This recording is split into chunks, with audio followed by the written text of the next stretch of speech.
Olá, eu sou o professor Charles Assunção e nesse vídeo nós falaremos sobre turbinas a vapor. Eu vou fazer uma breve introdução, apresentar o princípio de funcionamento e algumas características desse tipo de equipamento.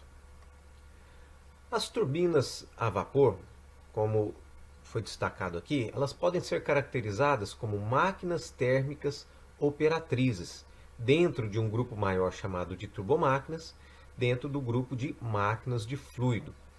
O fluido de trabalho dessa máquina, como o próprio nome diz, é o vapor, normalmente vapor de água.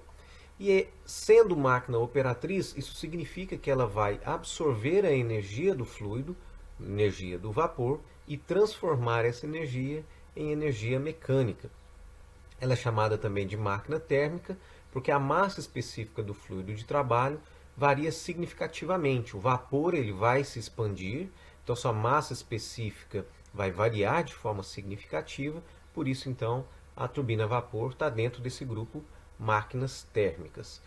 As turbinas a vapor elas já são bastante antigas e têm uma aplicação muito ampla, mas com dois objetivos principais. O primeiro deles seria, ou um deles seria a geração de energia elétrica. Então é gerado vapor, esse vapor ele vai passar pela turbina, transferir energia, e no eixo da turbina a gente vai ter um acoplamento com o gerador de energia elétrica. E a outra grande aplicação das turbinas a vapor é para acionamento de outras máquinas em geral. Se a gente pega um histórico, a gente vai perceber que as turbinas a vapor são equipamentos bastante antigos, mas que evidentemente vêm sofrendo ao longo do tempo uma grande evolução. Então essa figura mostra uma linha do tempo aqui, desde 1900, as turbinas a vapor começaram a ser utilizadas no século XIX, 1850, 70 mais ou menos, e de lá para cá houve uma grande evolução. Se a gente adotar como parâmetro a potência aqui em megawatt, e a gente vai perceber também o aumento da temperatura de trabalho e da pressão de trabalho. Então vejam que todas essas linhas ao longo do tempo vêm crescendo significativamente. Só para destacar aqui, a linha cheia são unidades comerciais, unidades reais, e a linha tracejada são unidades piloto, experimentais. Vale lembrar que pressão e temperatura estão intimamente ligados com a potência da turbina. Quanto maior a temperatura e a pressão na turbina, maior tende a ser o trabalho que ela vai realizar. Lembrando aqui no diagrama TS, por exemplo, a turbina é representada por esse processo aqui, pela diferença de entalpia entre os pontos 1 e 2. Então, se a gente aumenta a temperatura, nós estamos subindo esse ponto aqui, e se a gente aumenta a pressão, a gente também está subindo, está tendendo a subir esse ponto. Então essa linha vai ficando mais longa, o ponto 2 vai ficando mais distante do ponto 1, por isso então o aumento de temperatura e pressão, que está relacionado tanto a aspectos tecnológicos, mas também a aspectos de material, especialmente materiais que suportem maiores temperaturas e maiores pressões. Então todos esses avanços tecnológicos têm permitido um grande aumento da potência das turbinas. Qual que é o princípio de funcionamento? Como já foi dito, a turbina ela vai gerar trabalho a partir da variação da energia do vapor. Então a gente tem vapor aqui com determinadas características na entrada, ele vai basicamente expandir, transferir essa energia para a turbina, para o eixo mecânico, e ele sai aqui. Então se a gente aplica a primeira lei da termodinâmica na turbina, adotando um processo de expansão adiabático, ou seja, não há transferência, desprezando todas as transferências de calor aqui, nós temos basicamente essa relação. Então, o trabalho realizado é função da diferença de entalpia entre entrada e saída, a diferença das velocidades ao quadrado e também a diferença de altura, da energia potencial gravitacional. Contudo, essas grandezas, essas diferenças de velocidade, quando a gente diz velocidade é na entrada e na saída e não internamente, tanto a diferença de velocidade quanto a diferença de elevação são desprezíveis. Então a gente vai considerar que a transferência de calor ocorre basicamente pela variação de entalpia do vapor. Então o vapor ele tem energia em forma de pressão e temperatura, ou energia interna, se a gente pensar assim, mas a energia interna está intimamente ligada à temperatura. Então, lembrando da definição de entalpia, que é energia interna mais o produto PV. Então, essa energia ela vai ser convertida, num primeiro momento, em energia cinética. Então, esse fluido ele vai ganhar velocidade e depois a energia cinética do fluido vai transferir a energia para o mecanismo, para o rotor, que nós veremos daqui a pouco, gerando então trabalho mecânico. Então, a conversão de energia ocorre em duas etapas: uma etapa de transformação de energia do próprio vapor e depois uma etapa de transferência de energia do vapor para o equipamento propriamente dito. E essa transferência aqui, ela ocorre basicamente de duas formas, e aqui a gente começa a falar então das características ou de como nós podemos classificar as turbinas a vapor. A primeira grande classificação ou grupo que a gente pode separar é em relação ao mecanismo de acionamento da turbina. Então nós temos as turbinas de ação e as turbinas de reação. Aqui nós temos do lado esquerdo uma turbina de ação esquematizada, do lado direito a turbina de reação.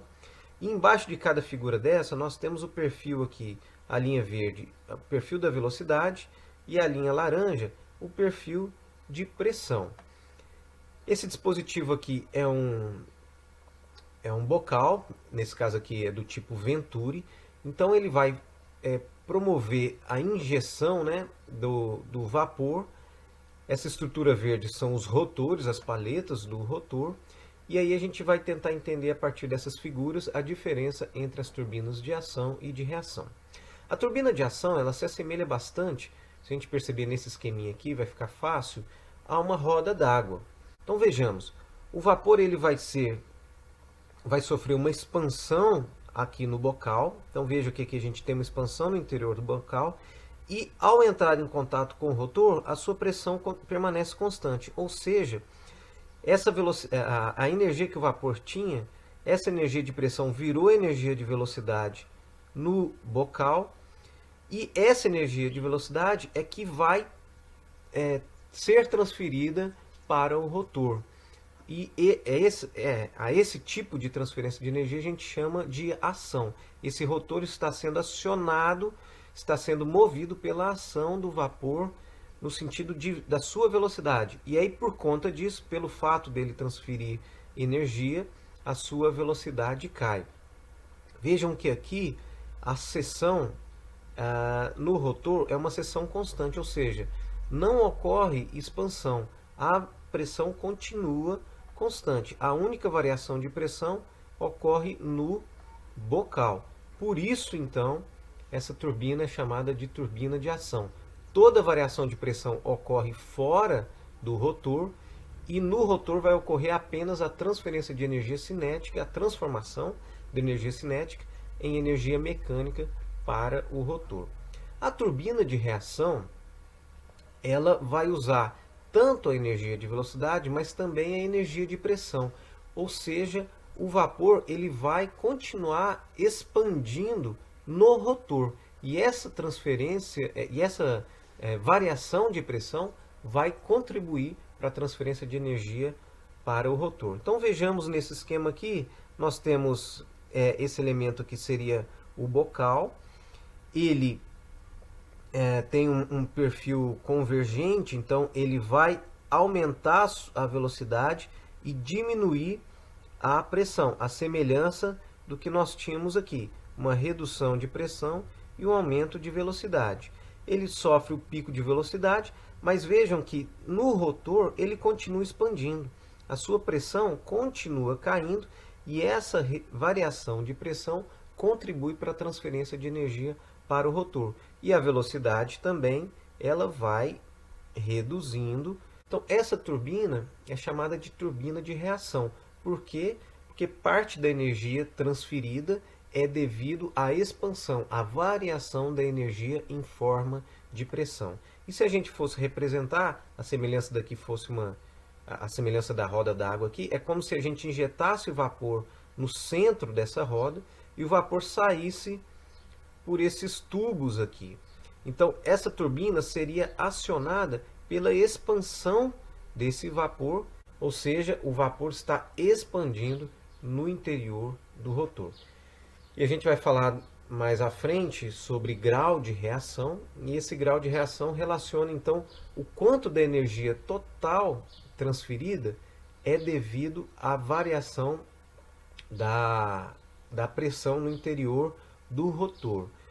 Uma turbina de grau de reação igual a zero é uma turbina de ação, mas as turbinas têm graus de reação variáveis também, porque, de novo, parte da energia aqui ela é devido à energia cinética, a semelhança que ocorre aqui.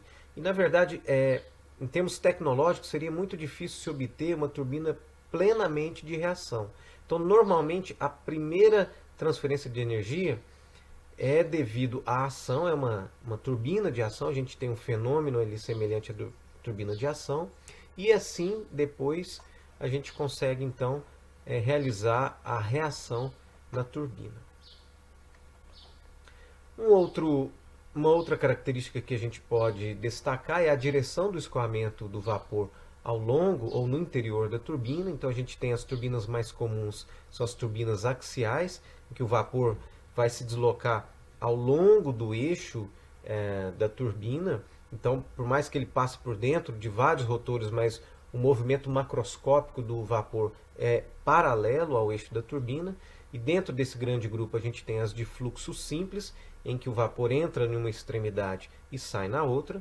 O de fluxo duplo, ele vai entrar numa região centralizada e ele vai se dividir para lados opostos ao longo do eixo. Então é como se ele descesse no centro e se dividisse um para um lado e uma parcela do vapor para um lado e uma parcela do vapor para o outro. Mais à frente nós teremos umas imagens, vai ficar um pouquinho mais claro como é que isso funciona.